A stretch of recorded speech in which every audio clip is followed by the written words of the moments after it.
All right, let's dive right in. We're about to explore the deep neuroscience of persuasion. What actually changes a person's mind? I'll give you a spoiler right now. It has almost nothing to do with logic.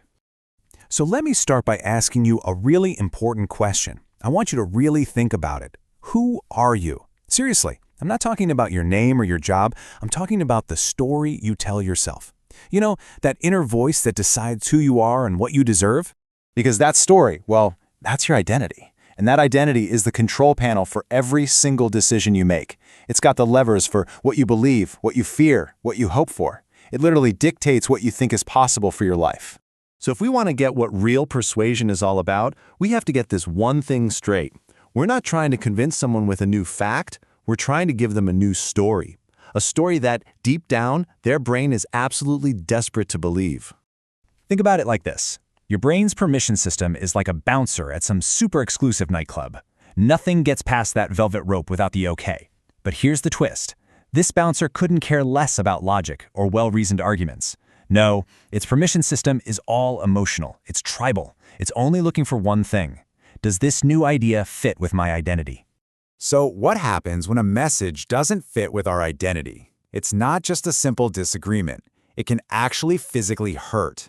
This is what we call cognitive dissonance. It's like a literal stress alarm going off in your brain, and your brain's first instinct is to scramble to make that pain stop.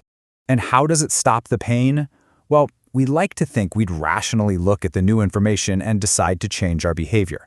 But come on, that's almost never what happens, right? We almost always take the path of least resistance. We don't change our behavior, we just rewrite the story to make the pain go away. Because changing our core identity, that's a whole lot harder. And you know, these rewrites, they're the little rationalizations we tell ourselves to smooth things over, to keep our identity safe. It's how we make our actions fit our story, instead of the other way around. Now, what if you could trigger this feeling on purpose? Turns out, there are 3 core identities that are the most fragile. They're the ones we're most protective of, which also makes them the most powerful levers for influence you could ever imagine. And here they are. If you create even the tiniest little spark of tension in one of these 3 areas, if you make someone question if they're a good person, or hint that they've been fooled, or challenge their sense of self, their brain immediately goes into overdrive, trying to put that fire out. But, and this is a huge but, just creating that tension isn't enough. In fact, it can blow up in your face. An identity can change, it's elastic for sure, but only under one single critical condition. It has to feel safe. Your brain has this built-in threat radar called the amygdala.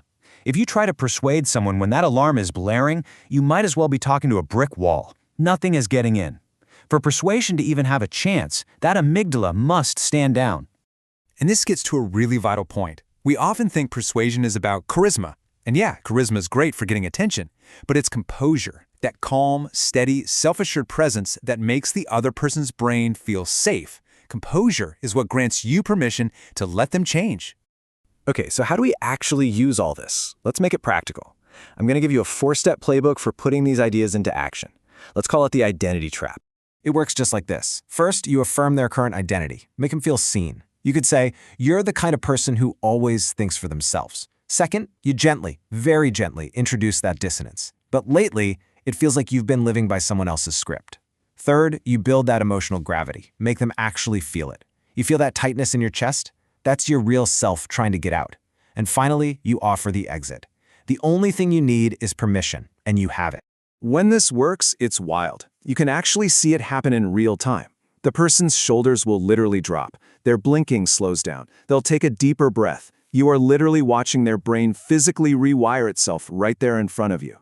This brings us to what might be the most powerful and honestly the most misunderstood idea in this whole thing. Most of us think persuasion is about pushing, about forcing an idea on someone. That is 100% wrong. True persuasion is permission. It's all about creating a safe space for someone to step into a new version of who they are. You're not pushing them at all, you're just giving them permission to move.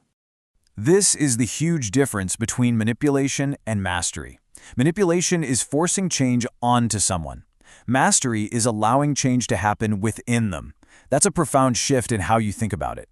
So the next time you want to influence someone, forget the clever words, forget trying to win with logic. Instead, Go primal.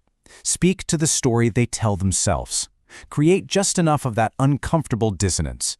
Then, with your composure, become the safe place where they can resolve it. And then, just give them permission.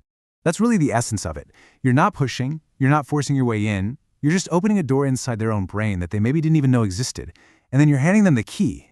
And don't ever underestimate the power of this. This isn't just about small-time persuasion. This is fundamental to all human connection.